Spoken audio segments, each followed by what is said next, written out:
Refraction light കാണിക്കുന്ന വളരെ പ്രധാനപ്പെട്ട ഒരു ഫിനോമിനയാണ്. നമുക്ക് കൂടുതൽ പറയേണ്ടത്, പ്രത്യേകിച്ച് റയോറ്റിക്സ് എന്ന് പറയുന്ന പാഠത്തിൽ കൂടുതൽ പറയുന്നത് ഈ റിഫ്രാക്ഷനെ കുറിച്ചാണ്.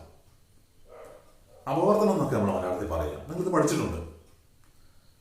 ലൈറ്റ് ഒരു മീഡിയത്തിൽ നിന്ന് മറ്റൊരു മീഡിയത്തിലേക്ക് കടക്കുമ്പോൾ, പ്രത്യേകിച്ചും ചെരിഞ്ഞ് കിടക്കുമ്പോൾ അതൊന്ന് ബെൻഡ് ചെയ്യും. This bending is what is known as refraction. When light travels from one transparent medium to another, it bends. ഇതിനെയാണ് നമ്മൾ എന്ത് വിളിക്കുക? റിഫ്രാക്ഷൻ വിളിക്കുന്നത്. ഇതുമായിട്ട് ബന്ധപ്പെട്ട ലോ എന്താണെന്ന് നമുക്ക് പറഞ്ഞു വെക്കണം. ഇതുവരെ ഒന്ന് ഡീറ്റെയിൽ ആയിട്ട് നമുക്കൊന്ന് അനലൈസ് ചെയ്യണം. ഇത് ഒന്ന് പറയുന്നതിന് വേണ്ടി ഞാനിവിടെ ഒരു 2 മീഡിയങ്ങൾ വരയ്ക്കുന്നു. ഇതൊരു ബൗണ്ടറിയാണ്. ഇത് ഒന്നാമത്തെ മീഡിയം ട്രാൻസ്പാരന്റ് മീഡിയമാണ്. ഇത് രണ്ടാമത്തെ മീഡിയം, അടുത്ത ട്രാൻസ്പാരന്റ് മീഡിയമാണ്. ഇത് എയർ, ഇത് വാട്ടർ എന്ന് കരുതിക്കോ, അല്ലെ ഇത് എയർ, ഇത് ഗ്ലാസ് എന്ന് കരുതിക്കോ. 2 ലൈറ്റിനെ കടത്തി വിടുന്ന മീഡിയങ്ങളാണ് ട്രാൻസ്പാരന്റ്. ലൈറ്റ് ഇവിടെ നിന്ന് ഇങ്ങോട്ട് കിടക്കുന്നു. എങ്ങനെ കിടക്കുന്നു? ചെരിഞ്ഞ് കിടക്കുന്നു. അപ്പൊ ആ ഒരു വാക്ക് പറയുമ്പോൾ തന്നെ പ്രത്യേകം അറിഞ്ഞുകൊള്ളണം. ചെരിഞ്ഞ് കിടക്കുമ്പോഴേ റിഫ്രാക്ഷൻ ഉള്ളൂ. നോർമൽ ആയിട്ടാണ് ഇൻസിഡൻസ് എങ്കിൽ റിഫ്രാക്ഷൻ ഒന്നും ഇല്ല, നേരെ പോരും, ബെൻഡ് ചെയ്യാതെ പോരും. ഇപ്പൊ ഒബ്ലിക് ആയിട്ട് ഇൻസിഡന്റ് ചെയ്യുമ്പോൾ ലൈറ്റ് ഒന്ന് ബെൻഡ് ചെയ്യുന്നു. അപ്പൊ ഞാൻ ഇവിടെ ഒന്ന് വരയ്ക്കുക, ലൈറ്റിനെ ഒന്ന് ഒബ്ലിക് ആയിട്ട് ഇവിടെ ഒന്ന് ഇൻസിഡന്റ് ചെയ്യുന്നു, ചെരിഞ്ഞ് ഇൻസിഡന്റ് ചെയ്യുന്നു. നമുക്കൊരു കാര്യം ചെയ്യാം, ഇവിടുന്ന് നോർമൽ വരയ്ക്കാം. ഈ നോർമൽ വേണമെങ്കിൽ ഇങ്ങോട്ട് എക്സ്റ്റെൻഡ് ചെയ്യാം. ഈ ആംഗിളിനെ നമ്മൾ ആംഗിൾ ഓഫ് ഇൻസിഡൻസ് വിളിക്കുക, ഐ എന്ന് മാർക്ക് ചെയ്യുന്നു. പിന്നെ ഒബ്ലിക് ആയിട്ട് ഇൻസിഡന്റ് ചെയ്യുമ്പോൾ നേരെ ലൈറ്റ് പോകില്ല പോലും, പകരം ലൈറ്റ് എന്ത് ചെയ്യും? ഒന്ന് ബെൻഡ് ചെയ്യും, വളയും. ഈ ബെൻഡിങ്ങിനെയാണ് നമ്മൾ റിഫ്രാക്ഷൻ എന്ന് വിളിച്ചു വെച്ചത്. ഈ ആംഗിളിനെയാണ് നമ്മൾ എന്ത് വിളിക്കുക? ആംഗിൾ ഓഫ് റിഫ്രാക്ഷൻ വിളിക്കുക. റിഫ്രാക്റ്റഡ് റേയും നോർമലും തമ്മിലുള്ള ആംഗിളിനെ ആംഗിൾ ഓഫ് റിഫ്രാക്ഷൻ വിളിക്കുന്നു. ഇനി ഈ ബെൻഡിങ് തന്നെ 2 രീതിയിൽ എന്താ പറയുക? ചിലപ്പോൾ ഇത് റെയർ മീഡിയം ആകാം, ഇത് ഡെൻസർ ആകാം. റെയർ ടു ഡെൻസർ, ഞാനിവിടെ വരച്ചതുപോലെ ബെൻസ് ടുവേഴ്സ് നോർമൽ. നോർമൽ അടുത്തേക്കാണ് ബെൻഡിങ് ഉണ്ടാവുക. ഈ നോർമൽ അടുത്തേക്ക് വരുന്നുണ്ടാവും. റെയർ ടു ഡെൻസർ, റെയറിൽ നിന്ന് ഡെൻസറിലേക്കാണെങ്കിൽ ബെൻസ് ടുവേഴ്സ് നോർമൽ. ഇതൊന്ന് ഓർത്ത് വെച്ചേക്കണം. Rare to denser, bends towards normal. നേരെ മറിച്ച് ഇവിടെ ഇതൊരു കട്ടി കൂടിയ മീഡിയം, ഇത് കട്ടി കുറഞ്ഞ മീഡിയം വെച്ചോ. ഡെൻസർ ടു റെയർ, ഡെൻസറിൽ നിന്ന് റെയറിലേക്കാണെങ്കിൽ bends away from the normal. Normal നിന്ന് ബെൻഡ് എവേ ചെയ്യുക, bends away from the normal. ഇപ്പൊ എന്താണ് റിഫ്രാക്ഷൻ എന്ന് പറഞ്ഞു വെക്കുന്നു? റിഫ്രാക്ഷൻ 2 രീതിയിൽ എന്ന് പറഞ്ഞു വെക്കുന്നു. ഇവിടെ എങ്ങനെയാ പറഞ്ഞു വെക്കുക? When light travels from one transparent medium to another, it bends. This bending is what is known as refraction. Refraction തന്നെ 2 രീതിയിൽ എന്ന് പറഞ്ഞു വെക്കുന്നു. റെയർ ടു ഡെൻസർ മീഡിയം ആണെങ്കിൽ ബെൻസ് ടുവേഴ്സ് നോർമൽ ആണെന്നും, ഡെൻസർ ടു റെയർ ആണെങ്കിൽ Benz away from the normal ആണെന്ന് പറഞ്ഞു വെക്കുന്നു.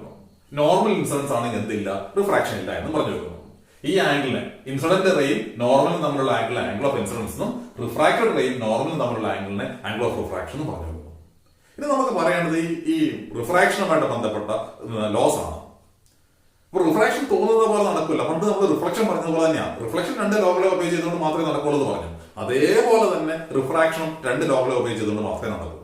നമുക്ക് പറഞ്ഞു വെക്കേണ്ടത് ഈ 2 ലോകളാണ്. ഒന്നാമത്തെ ലോയ്ക്ക് ഒരു പേരുണ്ട്, സ്നെൽസ് ലോ എന്നാണ് വിളിക്കുക.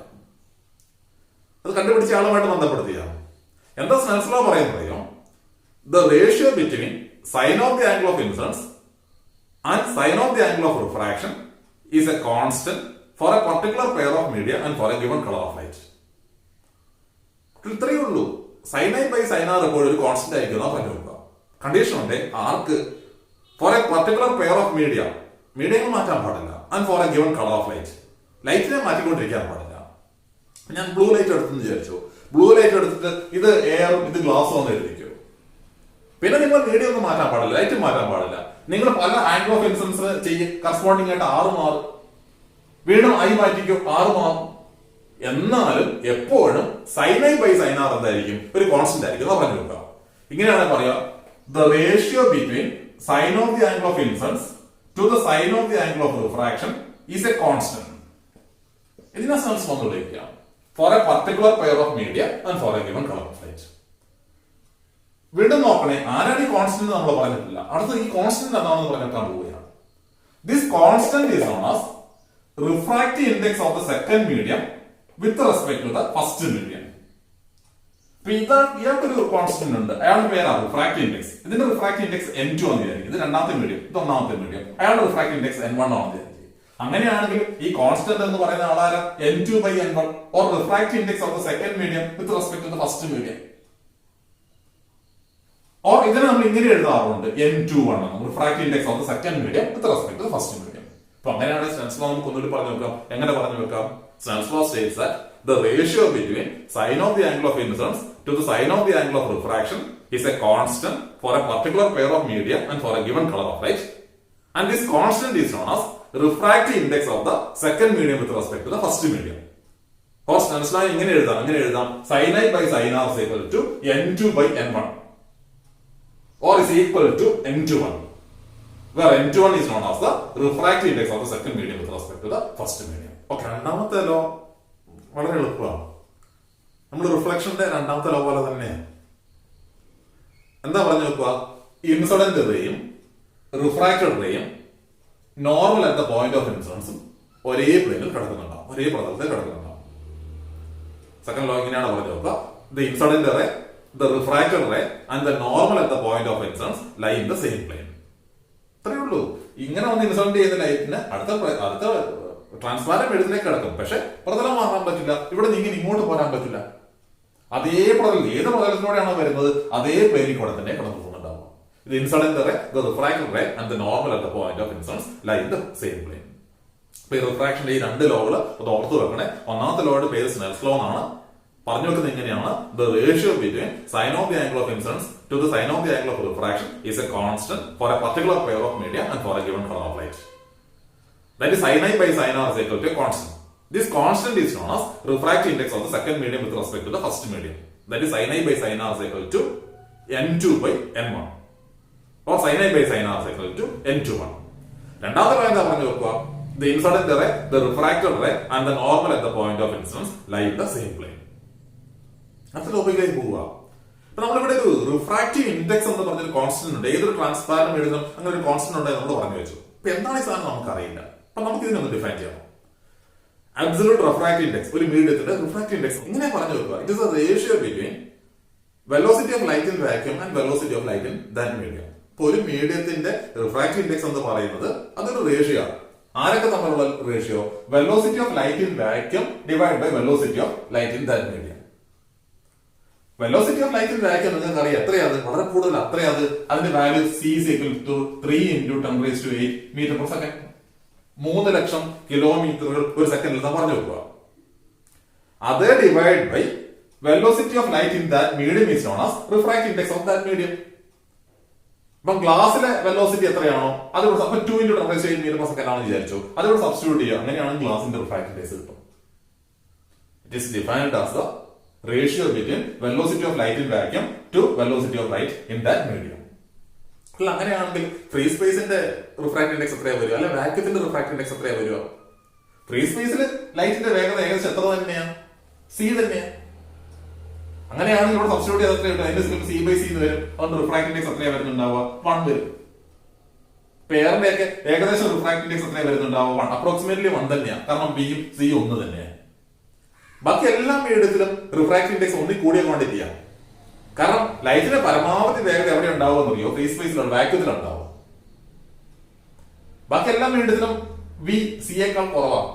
അതുകൊണ്ട് എന്നെ എപ്പോഴും എന്തായിരിക്കും? ഒന്നി കൂടിയ ക്വാണ്ടിറ്റിയാണ്. നമ്മൾ ലാബിലൊക്കെ വരുമ്പോൾ ഒരു ഗ്ലാസിന്റെ ഒക്കെ ചെയ്യുന്നുണ്ട്. ഏകദേശം 1.5 ഒക്കെ നമുക്ക് റിഫ്രാക്റ്റീവ് ഇൻഡെക്സ് കിട്ടുന്നുണ്ടാവും. അപ്പൊ എന്താണ് റിഫ്രാക്റ്റീവ് ഇൻഡെക്സ് എന്ന് പറഞ്ഞു വെക്കുന്നത്? ലൈറ്റ് ഒരു മീഡിയത്തിലൂടെ സഞ്ചരിക്കുന്നത് അതിന്റെ വേഗതയുമായിട്ട് ബന്ധപ്പെട്ട ഒരു കോൺസ്റ്റന്റ് ആണ്. ഇങ്ങനെ ഡിഫൈൻ ചെയ്യുക. അല്ലെങ്കിൽ ഇങ്ങനെയാ പറഞ്ഞു വെക്കുക. അങ്ങനെ പറഞ്ഞു വെക്കുക: velocity of light in vacuum divide by velocity of light in that medium.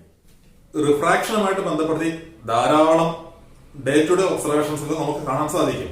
പ്രകൃതിയിൽ ധാരാളം ഫിനോമിനകൾ നമുക്ക് കാണാൻ സാധിക്കും. ധാരാളം നിങ്ങൾ തന്നെ കണ്ടിട്ടുണ്ടാവും. നിങ്ങൾ ചിലപ്പോഴൊക്കെ ഈ ചെറിയ ബീക്കറിനകത്തേക്ക് ഒരു സ്പൂൺ ഇടുന്നു. സ്പൂൺ ഇങ്ങനെ ഒടിഞ്ഞിരിക്കുന്നവരുന്നുണ്ടോ? ബെൻഡ് ചെയ്തിരിക്കുന്നവരുന്നുണ്ടോ? It's due to refraction. അല്ലെങ്കിൽ രാത്രി കാലങ്ങളിൽ നമ്മൾ സ്റ്റാറിനെയൊക്കെ നോക്കുമ്പോൾ സ്റ്റാർ ഇങ്ങനെ ട്വിങ്കിൾ ചെയ്യുന്നുണ്ടാവും, മിന്നിത്തിളങ്ങുന്നുണ്ടാവും.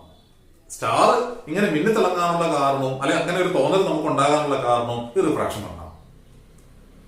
അതേപോലെ തന്നെ ചില പോണ്ടുകളിലൊക്കെ ചില കുളങ്ങളിലൊക്കെ ചില കല്ലൊക്കെ കിടക്കുന്നുണ്ടെങ്കിൽ ഈ കല്ല് ഉയർന്നിരിക്കുന്ന പോലെ നമുക്ക് തോന്നുന്നുണ്ടാവും. ഇതും റിഫ്രാക്ഷൻ ഉണ്ടാവും. അതേപോലെ നിങ്ങൾ കേട്ടിട്ടുണ്ടോ എനിക്ക് അറിഞ്ഞൂടാ, ഏർലി സൺറൈസും ഡിലേഡ് സൺസെറ്റും. സൂര്യൻ അങ്ങ് ഹൊറൈസണിൽ എത്തുന്നതിന് മുന്നേ തന്നെ, അല്ലെങ്കിൽ ചക്രവാളത്തിൽ എത്തുന്നതിന് മുന്നേ തന്നെ നമുക്ക് സൂര്യനെ കാണാൻ പറ്റും പോലും. ഏർലി സൺറൈസ് ഉണ്ടാകും പോലും. അങ്ങ് ഹൊറൈസണിൽ എത്തുന്നതിന് മുന്നേ തന്നെ നമുക്ക് ഈ സൺറൈസ് കാണാൻ പറ്റും പോലും, സൂര്യനെ കാണാൻ പറ്റും പോലും. ഇതും റിഫ്രാക്ഷൻ ഉണ്ടാകും. ഇതേപോലെ തന്നെ സൺസെറ്റിന്റെ കേസിലും ചക്രവാളം കടന്ന് സൂര്യൻ കടന്നു പോയാലും നമുക്ക് ഈ സൂര്യനെ കുറച്ചു നേരം കൂടെ കാണാൻ പറ്റും പോലും. Delayed sunset and that is due to refraction. Refraction കൊണ്ട് ഇങ്ങനെ ധാരാളം ഫിനോമിനൽ പ്രകൃതിയിൽ കാണാറുണ്ട്. ഇതിൽ കുറച്ചൊന്നും നമുക്ക് പറഞ്ഞു വെക്കണം.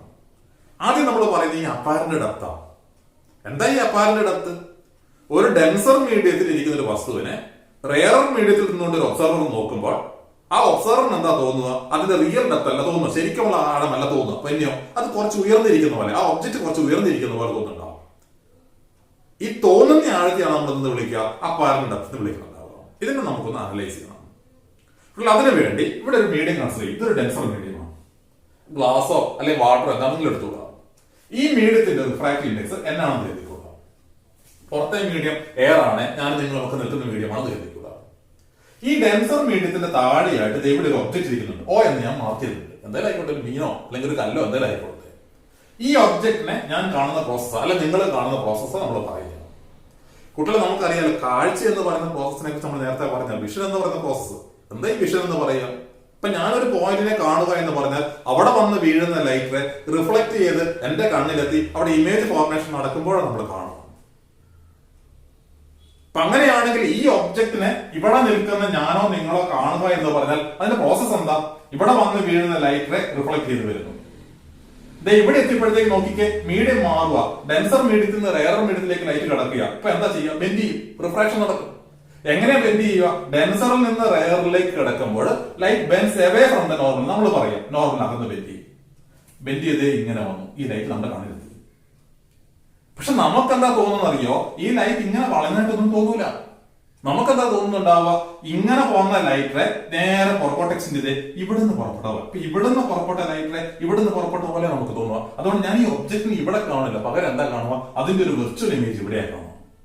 ഇതിനെ ഞാൻ ഇവിടെ കാണുന്നുണ്ടാവും, പകരം ഒരു ഇമേജ് ഇവിടെ കാണുന്നുണ്ടാവും. അപ്പൊ എനിക്കെന്താ തോന്നുന്നുണ്ടാവുക? ഇവിടെ ഇരിക്കുന്ന ഒബ്ജക്റ്റ് ഇവിടെ ഇരിക്കുന്ന പോലെ തോന്നുന്നുണ്ടാവും. അതിന്റെ ശരിക്കുമുള്ള ആഴമല്ല ഞാൻ കാണുന്നുണ്ടാവുക. പിന്നെ എന്ത് കാണുന്നുണ്ടാവുക? ഇത്രയും ആഴം കാണുന്നുണ്ടാവുക. ഈ ഡെപ്തിനെയാണ് നമ്മൾ എന്തെന്ന് വിളിക്കുന്നുണ്ടാവുക? അപ്പാരന്റ് ഡെപ്ത് എന്ന് വിളിക്കുന്നുണ്ടാവുക. ഇനി നമ്മുടെ പരിപാടി എന്താ പറയുക? ഈ റിയൽ ഡെപ്തും അപ്പാരന്റ് ഡെപ്തും ഈ ഷിഫ്റ്റ് ഇൻ പൊസിഷൻ എന്തുമാത്രം ഉയർന്നിരിക്കുന്നു, ഇതൊക്കെ തമ്മിലുള്ള ഒരു ബന്ധം നമുക്ക് പറഞ്ഞു വരണം. അല്ല, അതിനു വേണ്ടി ഒരു ഫോർമുല നമ്മളൊന്ന് കാണാൻ അറിഞ്ഞു വെക്കണം. ഇതിന്റെ ഡെറിവേഷൻ നമുക്കില്ല. Refractive index of the denser medium n is equal to real depth divided by apparent depth. ഓർത്ത് വെച്ചേക്കണേ, refractive index n is equal to real depth divided by apparent depth. ഈ ചിത്രത്തിലെ ഫോർമുല പ്രകാരം എന്താ എഴുതാം? n is equal to real depth എത്രയാ? Capital letter d divided by apparent depth എത്രയാ? Small letter d. therefore n is equal എത്രയാ? d by d. ഈ small letter d ഇപ്പുറത്തേക്ക് എടുത്തേ. therefore small letter d is equal to or apparent depth d is equal to capital letter d divided by n. real depth divided by refractive index. നമുക്ക് ഈ ഷിഫ്റ്റിന് ഒരു formula വേണം. Shift എന്ന് പറഞ്ഞാൽ എന്താ? ഇത് എന്തുമാത്രമാണ് ഉയർന്നിരിക്കുക? ഇത്രയും. ഇത് എന്ന് പറഞ്ഞാൽ കുട്ടികളെ എന്താ? ഇത് മൈനസ് ഇതാണല്ലോ. ഒന്നുകൂടി ആവർത്തിക്കട്ടെ, ഷിഫ്റ്റ് ഇൻ പൊസിഷൻ എന്ന് പറയുന്നത് ഇത് മൈനസ് ഇതാണല്ലോ. അങ്ങനെയാണെങ്കിൽ അവിടെ എന്താ എഴുതാം? Shift s is equal to d minus d. Small letter ഡിക്ക് വരെ ഇത് നമുക്ക് കൊടുക്കാം. therefore shift in position s is equal എത്രയാ? D minus d by n. ഇവിടെ ഡി ഉണ്ട്, ഇവിടെ ഡി ഉണ്ട്, കോമൺ ആണ്. therefore shift in position s is equal to എഴുതാം d into 1 minus 1 by n. ഷിഫ്റ്റിന്റെ formula എന്തുമാത്രം ഉയർന്നിരിക്കുന്നതായിട്ട് തോന്നുക? ഇത്രയും ഉയർന്നിരിക്കുന്നതായിട്ട്. എത്ര? s is equal എത്ര വരുന്നു? d into 1 minus 1 by n. വേറെ n എന്താ? ഇതിന്റെ റിഫ്രാക്റ്റീവ് ഇൻഡെക്സ്. ക്ലിയർ ആയി വിചാരിക്കുന്നു. അപ്പൊ ഞാൻ പറഞ്ഞു വെക്കുന്ന പരിപാടി ഇതാണ്. ഒരു ഡെൻസർ മീഡിയത്തിൽ ഇരിക്കുന്ന ഒരു ഒബ്ജക്റ്റിനെ ഒരു റെയർ മീഡിയത്തിൽ നിന്നുകൊണ്ട് നോക്കുകയാണെങ്കിൽ കുറച്ച് ഉയർന്നിരിക്കുന്നതായിട്ട് തോന്നുന്നുണ്ടാവും. നമുക്ക് തോന്നുന്ന ആഴത്തെയാണ് നമ്മൾ എന്ന് വിളിക്കുക അപ്പാരന്റ് ഡെപ്ത് എന്ന് വിളിക്കുക. എന്തുമാത്രം ഉയർന്നിരിക്കുന്നുണ്ടാവുക? ഇത്ര. എത്ര? Shift in position s is equal to d into 1 minus 1 by n. Refraction through A parallel sided glass lab. ഒരു ഗ്ലാസ് ലാബിലൂടെ ലൈറ്റ് റേ കടന്നു പോകുമ്പോൾ എന്താണ് സംഭവിക്കുക എന്ന് ഒന്ന് അനലൈസ് ചെയ്യുന്നു. അല്ലെങ്കിൽ നമുക്ക് ഇങ്ങനെ കാണിക്കണം, ആംഗിൾ ഓഫ് ഇൻസിഡൻസും ആംഗിൾ ഓഫ് എമർജൻസും ഈക്വൽ ആണെന്ന് കാണിക്കണം. സാധാരണ ക്വസ്റ്റ്യൻ ആയിട്ട് ഇങ്ങനെയാണ് ഉണ്ടാവുക. ഒരു ഗ്ലാസ് ലാബിലൂടെ ലൈറ്റ് റേ കടന്നു പോകുമ്പോൾ show that the angle of incidence is equal to the angle of emergence. പുറത്തേക്ക് വരുന്ന ആംഗിളും ഉള്ളിലേക്ക് കടന്നു പോകുന്ന ആംഗിളും സെയിം ആണെന്ന് കാണിക്കണം. ഗ്ലാസ് ലാബ് കണ്ടിട്ടുണ്ടാവുമെന്ന് വിചാരിക്കുന്നു. ഒരു വലിയ സ്ലാബ് ഗ്ലാസിന്റെ കഷ്ണം, ഇതിലൂടെ ലൈറ്റ് കടന്നു പോകുന്നതായിട്ട്. ഞാൻ ഈ ഗ്ലാസ് സ്ലാബ് ഇവിടെ വരച്ചിട്ടുണ്ട് ABCD എന്ന് മാർക്ക് ചെയ്തിരിക്കുന്നു. ഇതിലേക്ക് ഒരു ലൈറ്റ് റേ വന്ന് ഒബ്ലിക്കായിട്ട് ഇൻസിഡന്റ് ചെയ്യുന്നു, ചെരിഞ്ഞ് വന്ന് ഇൻസിഡന്റ് ചെയ്യുന്നു. ഇൻസിഡന്റ് ചെയ്യുന്ന സ്ഥലം Q ഞാൻ ഇവിടെ നോർമൽ വരച്ചിട്ടുണ്ട്. ആദ്യത്തെ ആംഗിൾ ഓഫ് ഇൻസിഡൻസ് I1 എന്ന് മാർക്ക് ചെയ്തിരിക്കുന്നു. ഈ ഗ്ലാസ് സ്ലാബ് ഞാൻ എയറിലാണ് വെച്ചിരിക്കുക. എയറിന്റെ റിഫ്രാക്റ്റീവ് ഇൻഡെക്സ് 1 നിങ്ങൾക്ക് അറിയാം. ഇനി ഒബ്ലിക്കായിട്ട് ഇൻസിഡന്റ് ചെയ്യുന്നു rare to denser medium. Glass slab അതിന്റെ റിഫ്രാക്റ്റീവ് ഇൻഡെക്സ് N. റെയറിൽ നിന്ന് ഡെൻസറിലേക്ക് ഇൻസിഡന്റ് ചെയ്യുന്നു. നമ്മൾ നേരത്തെ പറയുന്നത് പ്രകാരം റെയർ ടു ഡെൻസർ എന്താ, നോർമലിന് അടുത്തേക്ക് ബെൻഡ് ചെയ്യും. ഇത് വളഞ്ഞിങ്ങോ പോരുന്നു, ഇങ്ങോട്ട് വളയുന്നു, നേരെ പോകേണ്ടതാണ് ഇങ്ങോട്ട് വളഞ്ഞു. ഇത് എവിടെ എത്തി ആറിലെത്തി. അപ്പൊ ഈ ആദ്യത്തെ ആംഗിൾ ഓഫ് ഇൻസിഡൻസ് ഞാൻ I1 എന്ന് മാർക്ക് ചെയ്തു. ഈ ആംഗിൾ ഓഫ് റിഫ്രാക്ഷൻ തൽക്കാലം R1 എന്ന് മാർക്ക് ചെയ്തു. ഇവിടെ എത്തി. വീണ്ടും നോക്കിക്കേ, വീണ്ടും മീഡിയം മാറാനുള്ള ശ്രമമാണ്. ഡെൻസറിൽ നിന്ന് റെയറിലേക്ക് കിടക്കാനുള്ള ശ്രമമാണ്. ഞാൻ ഈ R എന്ന് പറയുന്ന സ്ഥലത്ത് നോർമൽ വരച്ചിട്ടുണ്ട്. ഈ ആംഗിൾ ഓഫ് ഇൻസിഡൻസിനെ ഞാൻ R2 എന്ന് മാർക്ക് ചെയ്തു. ഇപ്പോൾ ഞാൻ പറയുന്നത് ശ്രദ്ധിച്ച്, ഇത് ആംഗിൾ ഓഫ് ഇൻസിഡൻസ് ആണ്. ഈ മീഡിയത്തിൽ നിന്ന് ഇങ്ങോട്ട് കിടക്കാൻ ശ്രമിക്കുമ്പോൾ ഈ മീഡിയത്തിൽ നിന്ന് ഇവിടെ ഇൻസിഡന്റ് ചെയ്യുമ്പോൾ ഈ ആംഗിൾ നോർമലും ഇൻസിഡന്റ് റേയും തമ്മിലുള്ള ആംഗിൾ ഓഫ് ഇൻസിഡൻസ്. അപ്പൊ രണ്ടാമത്തെ ആംഗിൾ ഓഫ് ഇൻസിഡൻസ് എത്ര, R2 എന്ന് മാർക്ക് ചെയ്തു. വീണ്ടും നോക്കിക്ക്, ഡെൻസറിൽ നിന്ന് റെയറിലേക്ക് കടക്കാൻ ശ്രമിക്കുന്നു. ഡെൻസറിൽ നിന്ന് റെയറിലേക്ക് കടക്കാൻ ശ്രമിക്കുമ്പോൾ എന്താ ചെയ്യാം, ബെൻഡ് ചെയ്യും. എങ്ങനെ ബെൻഡ് ചെയ്യും, നോർമലിൽ നിന്ന് അകന്ന് ബെൻഡ് ചെയ്യും. ഇങ്ങനെ വരേണ്ട ആള് ബെൻഡ് ചെയ്തു. എങ്ങനെ ബെൻഡ് ചെയ്തു, ഇങ്ങോട്ട് ബെൻഡ് ചെയ്തു. ഈ ആംഗിൾ ഓഫ് റിഫ്രാക്ഷനെ ഞാൻ I2 എന്ന് മാർക്ക് ചെയ്തു. റിഫ്രാക്റ്റഡ് റേയും നോർമലും തമ്മിലുള്ള ആംഗിൾ ഓഫ് റിഫ്രാക്ഷൻ I2 എന്ന് മാർക്ക് ചെയ്തു.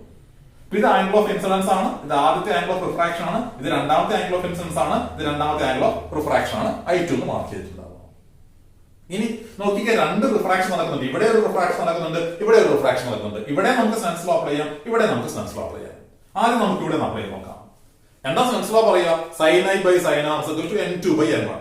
അങ്ങനെയാണെങ്കിൽ ആദ്യത്തെ AB എന്ന് പറയുന്ന ഫേസിൽ സ്നെൽസ് ലോ അപ്ലൈ ചെയ്യുമ്പോൾ എന്താ കിട്ടുക, sin I1 divided by sin R1 is equal to refractive index of the second medium with respect to the first medium. ഇതിന്റെ refractive index എത്രയാ, N divided by air refractive index എത്രയാ, 1. therefore എന്ത് എഴുതാം, sin I by sin R is equal to N. sin I by sin R is equal to N. ഒന്നാമത്തെ equation അവിടെ മാറ്റി വെച്ചു. ഇവിടെ നമുക്ക് അടുത്ത CD എന്ന് പറഞ്ഞ ഫേസിലേക്ക് വരാം. ഇവിടെ വീണ്ടും റിഫ്രാക്ഷൻ നടക്കുക. അവിടെ നമുക്ക് സ്നെൽസ് ലോ അപ്ലൈ ചെയ്യാം. സ്നെൽസ് ലോ അപ്ലൈ ചെയ്യുമ്പോൾ എന്താ കിട്ടുക, sin R2 divided by sin I by sin R is equal to N2 by N1 ആണല്ലോ. അപ്പൊ ഇവിടെ I എത്രയാ, R2. sin R2 divided by angle of refraction എത്രയാ, sin I2. sin I2 is equal to refractive index of the second. ഇവിടെ second medium ഇതാ പുറത്തേക്ക് വരുന്നത്. ഇതാ ഡിവൈഡ് ബൈ ഇതാ. ഇതിന്റെ റിഫ്രാക്റ്റീവ് ഇൻഡെക്സ് എത്രയാ, 1 എയർ അല്ലേ, ഡിവൈഡ് ബൈ N. ഇതിന്റെ റിഫ്രാക്റ്റീവ് ഇൻഡെക്സ് N. അപ്പൊ എന്താ കിട്ടുന്നത്, sin R2 by sin I2 is equal to 1 by N കിട്ടും. ഒന്ന് തലതിരിച്ച് therefore എന്താ കിട്ടുക, sin I2 divided by sin R2 is equal to N വരുന്നു. Equation number 2. ഒന്ന് നോക്കിക്കേ, ഒന്നാമത്തെ ഇക്വേഷൻ എന്താ കിട്ടുന്നത്, sin I1 by sin R1 is equal to N കിട്ടും. ഇപ്പോഴോ sin I2 by sin R2 is equal to N കിട്ടും. വലതുവശം രണ്ട് സെയിം ആണ്, എന്ന് തന്നെ നിശ്ചയമായിട്ടും ആരും സെയിം ആയേ പറ്റൂ, ഇടതുവശവും സെയിം ആയേ പറ്റൂ. എന്താ, sin I1 by sin R1 must be equal to sin I2 by sin R2. ഇനി ചിത്രത്തിലേക്ക് ഒന്ന് നോക്കിക്കാം. നിങ്ങൾക്കറിയാലോ, ഇത് രണ്ട് പാരലൽ ലൈൻ ആണെങ്കിൽ ഇങ്ങനെ ലൈൻ വരച്ചാൽ ഈ ആംഗിളും ഈക്വൽ ആയിരിക്കണം. എബിയും സിഡിയും പാരലലാണ്. നടുക്ക് ഒരു ലൈൻ ഇങ്ങനെ വരച്ചിരിക്കുന്നു. നിശ്ചയമായിട്ടും ഈ R1 ഉം R2 എന്തായിരിക്കണം, ഈക്വൽ ആയിരിക്കണം. അങ്ങനെയാണെങ്കിൽ നോക്കിക്ക്, ഒന്നും രണ്ടും നമുക്ക് ഇങ്ങനെ കിട്ടി, sin I1 by sin R1 is equal to sin I2 by sin R2 ആവും. നിശ്ചയമായിട്ടും R1 ഉം R2 ഉം ഈക്വൽ ആയിരിക്കണം പോലും. R1 ഉം R2 ഉം ഈക്വൽ ആണെങ്കിൽ ഇത് ഇങ്ങനെ കിട്ടുന്നത്, sin I1 by sin R1 is equal to sin I2 by sin R2 ആവും. ഇപ്പൊ പറയുക R1 ഉം R2 ഉം ഈക്വൽ ആയിരിക്കണം പോലും. R1 ഉം R2 ഈക്വൽ ആയിരിക്കണമെങ്കിൽ നിർബന്ധമായിട്ടും I1 ഉം I2 എന്തായേ പറ്റൂ, ഈക്വൽ ആയേ പറ്റൂ. That is the angle of incidence is equal to the angle of emergence. ഉള്ളിലേക്ക് വളയുന്ന ആംഗിളും പുറത്തേക്ക് വളയുന്ന ആംഗിളും സെയിം ആണ് പോലും. എന്താ അതിന്റെ അർത്ഥം, ഈ ആംഗിളും ഈക്വൽ ആ പോലും. അതിന്റെ അർത്ഥം എന്താ, ഇങ്ങനെ വരുന്ന ലൈറ്റ് റേക്ക് ഒരു ഷിഫ്റ്റ് ഉണ്ടായി, പക്ഷെ ഡയറക്ഷൻ ചേഞ്ച് ഉണ്ടായില്ല. എന്ന് പറഞ്ഞാൽ ഇങ്ങനെ വരുന്ന ലൈറ്റ് റേ അതേ ഡയറക്ഷൻ തന്നെയാ പോവാ, പിന്നെ ഒരു പാരലൽ ഷിഫ്റ്റ് ഉണ്ടായിട്ടുണ്ട്, കുറച്ചൊക്കെ മാറി. ഇങ്ങനെ വരുന്ന ലൈറ്റ് റേ ഇങ്ങോട്ടൊന്നും പോയില്ല, അങ്ങോട്ടൊന്നും പോയില്ല, അതേ ഡയറക്ഷൻ തന്നെയാ പോയെ. പക്ഷെ എന്ത് സംഭവിച്ചു, കുറച്ച് മാറി, ഷിഫ്റ്റ് പോയി. ഈ ലൈറ്റ് റേയും പാരലല, കാരണം I1 I2 ഈക്വല. ഒരു ഗ്ലാസ് ലാബിലൂടെ ലൈറ്റ് റേ കടന്നു പോകുമ്പോൾ ആംഗിൾ ഓഫ് എമർജൻസും ആംഗിൾ ഓഫ് ഇൻസിഡൻസും എന്തായിരിക്കും? ഈക്വൽ ആയിരിക്കും. അല്ലെങ്കിൽ ഇൻസിഡന്റ് റേയും എമർജന്റ് റേയും പരസ്പരം പാരലൽ ആയിരിക്കും. പക്ഷെ എന്തുണ്ടായിട്ടുണ്ടാവും? ഒരു shift in position ഉണ്ടായിട്ടുണ്ടാവും.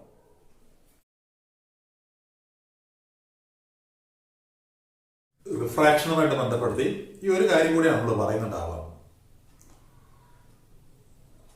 Early sunrise and delayed sunset.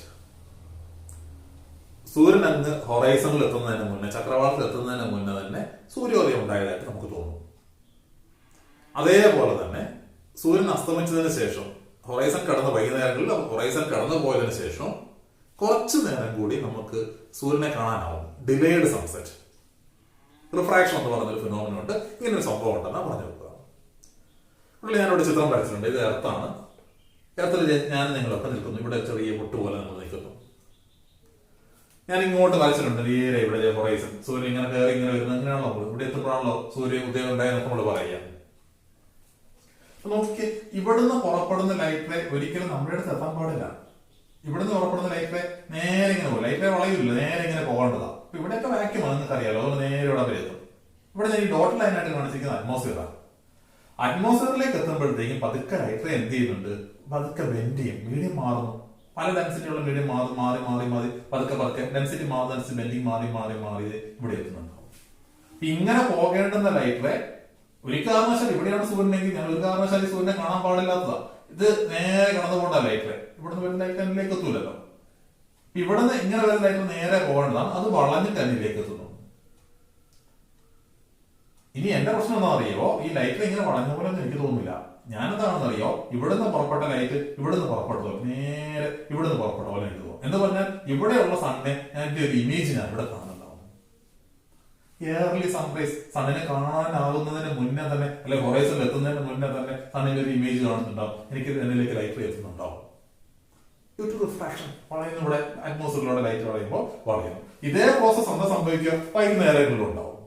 സൂര്യൻ കടന്നു പോയതിനു ശേഷം യാതൊരു കാരണവശാലും ഞാൻ സൂര്യനെ കാണാൻ പാടില്ലാത്ത, പക്ഷെ ഇവിടെ നിന്ന് വരുന്ന ലൈറ്റിനെ ബെൻഡ് ചെയ്ത് ഇങ്ങോട്ട് വരും. റിഫ്രാക്ഷൻ നടത്തിയിലേക്ക് വരും. അതുകൊണ്ട് ഇവിടുത്തെ സണ്ണിന്റെ ഒരു ഇമേജ് ഞാൻ ഇവിടെ കാണുന്നുണ്ടാവും. അപ്പൊ സൺസെറ്റിന് ശേഷം കുറച്ചു നേരം കൂടെ ഞാൻ എന്ത് കാണുന്നുണ്ടാവും? സണ്ണിനെ കാണുന്നുണ്ടാവും. ഇങ്ങനെ ഒരു ഫിനോമിന ഉണ്ടെന്ന് ഓർത്ത് വെക്കുക. Early sunrise and delayed sunset due to refraction.